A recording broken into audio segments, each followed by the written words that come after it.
ஒரு சிங்கம் அதோட ஒய்ஃப்க்கு ஒரு நகையை ப்ரெசன்ட் பண்ணோம்.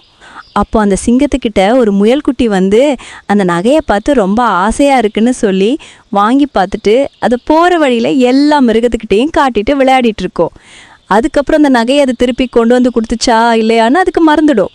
அப்புறம் பார்த்தா சிங்கத்தோட ஒய்ஃப் வந்து சிங்கராஜா கிட்ட கம்ப்ளைண்ட் பண்ணுவாங்க. இந்த மாதிரி அந்த நகையை காணோம், அது அந்த முயல் பயல் தான் வாங்கிட்டு போனான்னு சொல்லிச்சு.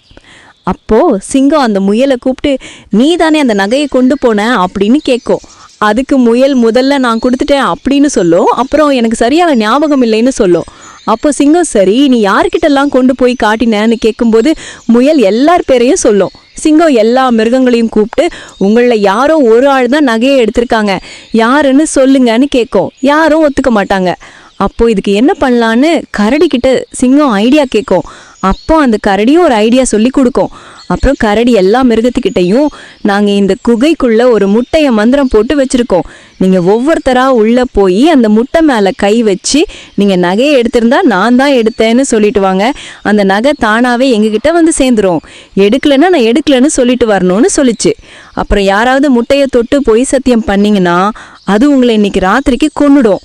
அப்போ ஒவ்வொரு அனிமல்ஸாக உள்ளே போயிட்டு வரும். கடைசியில் பார்த்தா எந்த அனிமலுமே நகையை எடுத்துக்கிட்டேன்னு ஒத்துருக்காது. ஆனால் கரடி கரெக்டாக அதை யார் எடுத்தான்னு கண்டுபிடிச்சிடும். அதை எடுத்தது அந்த நரிப்பயல்ஸான்னு சொல்லும். அது எப்படி கண்டுபிடிச்சதுன்னா, அந்த முட்டை மேலே கலர் பூசி வச்சுருப்பாங்க. அதை தொட்டு தான் எல்லா அனிமல்ஸும் ப்ராமிஸ் பண்ணும். அதனால எல்லாத்து கையிலையும் கலர் இருக்கும். ஆனால் இந்த நரி கையில் மட்டும் கலர் இருக்காது. அது நகையை எடுத்ததுனால பயந்து போல முட்டையே தொட்டே இருக்காது. அதை வச்சு தான் கரடி கண்டுபிடிக்கும்.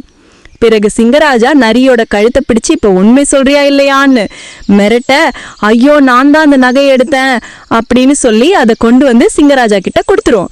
அப்புறம் சிங்கத்தோட ஒய்ஃப் அதை போட்டுக்கிட்டு ஹாப்பியாக இருந்தது.